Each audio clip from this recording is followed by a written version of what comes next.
Salut, praticien, praticienne, j'espère que tu vas bien. Dans cette vidéo, je vais te parler de la logique émotionnelle et de la logique un peu plus mentale qu'utilise un futur consultant, ton futur consultant, pour venir te voir, pour prendre sa décision. Alors pourquoi c'est important de comprendre cette logique-là?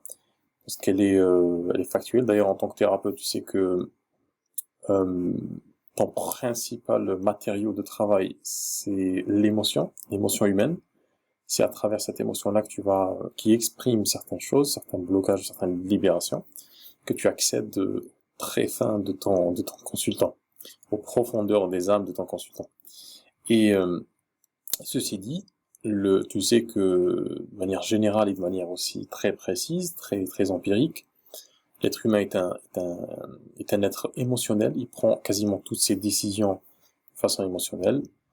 Alors tu vas me dire oui, mais il y a la raison derrière qui a quand même, comment on appelle ça, un lobe frontal qui a comme mission justement d'arbitrer entre les choses, de juger, de jauger, pour prendre des bonnes décisions. Alors la raison, elle est là, bien entendu. Elle est très souvent là non pas pour aider à prendre la décision, mais pour justifier la décision qu'on prend. Mais pour être plus précis, les motivations qui poussent une personne à prendre des décisions, elles sont toujours émotionnelles. Euh, Maintenant, la question se pose quand quand tu veux développer ton cabinet. Euh, Quelle est la bonne façon? Quelle est la bonne approche? Alors, soit tu pars sur l'approche la plus classique, celle qu'on voit tous hein, ensemble, c'est le fait de se focaliser sur ces outils thérapeutiques, se dire voilà, si je me mets en posture d'expert, on va me prendre pour un expert ou une experte. Et donc on va arborer fièrement son joli tailleur, son joli costume, sa belle chemise, toute blanche, toute bien repassée, et on va parler comme un expert, on va donner des exemples d'experts, on va avoir une posture d'expert, on va s'habiller comme un expert, on va se coiffer comme un expert, et puis on va parler comme un expert, c'est-à-dire parler de ces outils thérapeutiques et tous les grands bienfaits, tout ce qu'on pense de bon et de bien sur son outil thérapeutique. Si par exemple tu es thérapeute en hypnose, si tu es naturopathe, ben, tu vas parler des techniques en naturopathie, des techniques en hypnose, et puis comme à l'instar d'un Vidal, hein, tu vas sortir toute la nomenclature, toute la liste des troubles que tes outils te permettent d'accompagner. Sauf que ce discours-là, en fait, il n'est pas du tout pertinent parce qu'il ne colle pas à cette simple réalité émotionnelle, c'est que on prend nos décisions de manière émotionnelle, et ces décisions, dans le cas d'un consultant qui a besoin d'être accompagné, ben, ces décisions-là sont fondées ben, sur un état émotionnel qui est perturbé, qui est lésé, qui est écorché. Et donc, on ne se dirige pas vers un thérapeute par hasard, on se dirige vers un thérapeute parce qu'on a un problème émotionnel qu'on n'arrive pas à solutionner tout seul, qui est débordant ou qui nous empêche d'aller là où on veut aller, de cheminer sur notre propre chemin. Et du coup, les personnes qui viennent voir un thérapeute, c'est justement pour débloquer ces situations-là émotionnellement. Euh, donc toi, quand tu te mets sur Internet notamment et que tu commences à communiquer, que tu commences à parler à tes futurs consultants de cette manière un peu c'est-à-dire qu'ils s'adressent justement à cette partie en eux qui juge, qui analyse, qui contrebalance les choses, ben forcément tu te retrouves, en fait tu vas les mettre dans une posture de jugement. Et que fait une personne qui est mise dans une posture de jugement? Ben elle juge, ce qui est tout à fait naturel. Donc tu vas te retrouver à être jugé par ces personnes. Comment? Eh bien, la façon la plus directe pour un consultant de juger le thérapeute, c'est de le comparer aux autres. Et donc, ils vont aller regarder un petit peu à compétence égale le petit plus qui va faire la différence. Alors, comment sortir justement de cette posture à laquelle on invite sans s'en rendre compte son consultant, et du coup, on n'arrive pas à se développer.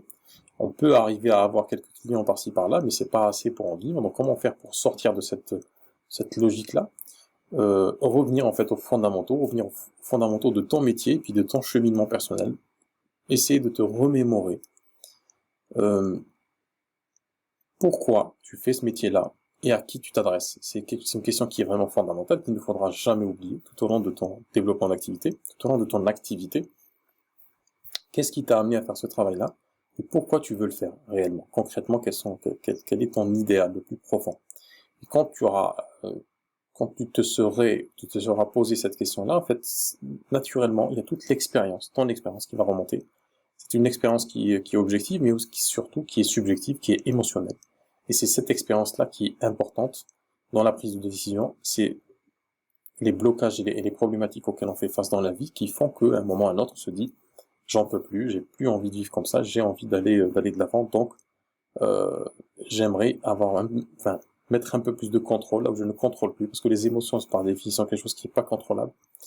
Donc j'aimerais consulter quelqu'un en fait qui va m'aider à mieux réagencer ma vie, les morceaux de ma vie qui sont un peu éparpillés pour ne ressentir que des émotions intéressantes, positives, qui me poussent vers des choses beaucoup plus positives aussi par la suite, mécaniquement.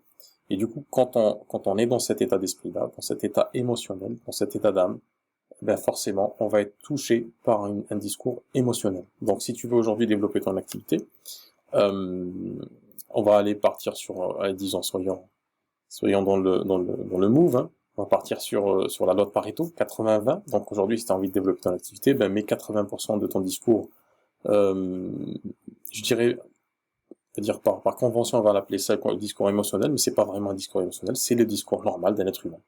Donc il faut que tu aies ce discours-là, ce réel discours que tu as en toi-même d'ailleurs, que tu as avec tes amis, que tu apposes sur une feuille quand tu as envie d'écrire pour toi, pas forcément pour les autres. Si tu as envie d'écrire quelque chose d'intime, de personnel, de très personnel, eh ben, c'est ce discours-là qui est important, c'est ce discours-là qu'il faut commencer à oser dire sur Internet, sans craindre finalement d'être jugé, parce que finalement ce qui va arriver, c'est que quand tu vas adopter ce discours-là, tu seras pas jugé finalement, tu seras apprécié, donc le discours sera apprécié par les personnes qui ont besoin d'entendre ces mots-là. Toutes les autres personnes, finalement, qu'est-ce qu'elles font? Ben, elles continuent leur chemin, sans s'arrêter pour juger.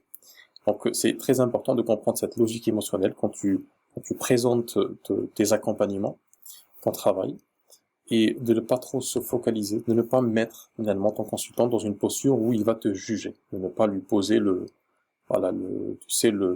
petit marteau là du juge, parce que si tu lui tends ce petit marteau, ben forcément il va taper avec, quelque part.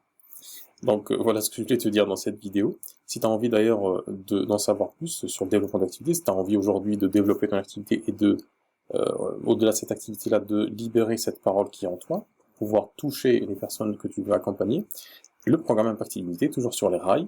Je prépare la session de septembre. Si c'est quelque chose qui t'intéresse, on peut en parler en dessous de cette vidéo. D'ailleurs, si tu regardes sur YouTube, je t'invite gentiment, gracieusement, et émotionnellement, à t'abonner à cette chaîne, à cliquer sur le petit pouce bleu. Et puis, tu vois, quand tu vas t'abonner, il y a une petite cloche, il faudra activer les notifications pour recevoir tous les conseils en vidéo qui vont te permettre de libérer cette parole et de développer par la suite ton activité.